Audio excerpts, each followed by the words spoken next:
In today's video, I'm going to teach you how to write off an underpayment for an invoice. If you've received a partial payment on an invoice and you want to clear the small remaining balance without chasing the customer for it, this is a quick and simple way to do it.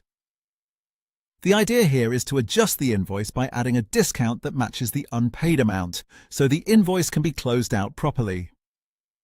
To get started, go to the Sales section from the menu on the left-hand side of your screen.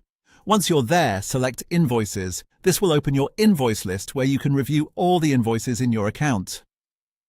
Next, find the invoice that has been partially paid. You're looking for the one that still shows a remaining balance because the customer paid less than the full amount. Once you've found it, click View or Edit to open the invoice details. This takes you into the editing area where you can make changes directly to that invoice.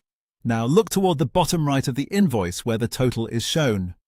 In that section, you'll see the option to enter a discount. This is the key part of the process.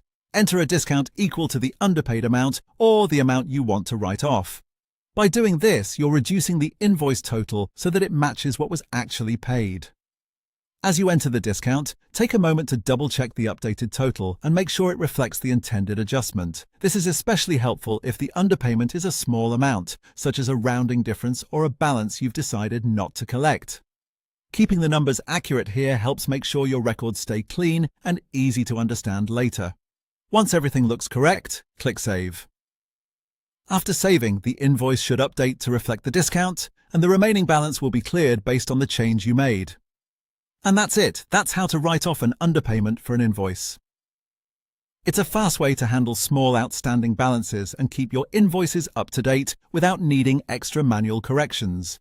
If you're working through several underpaid invoices, just repeat the same process for each one and always confirm the final total before saving.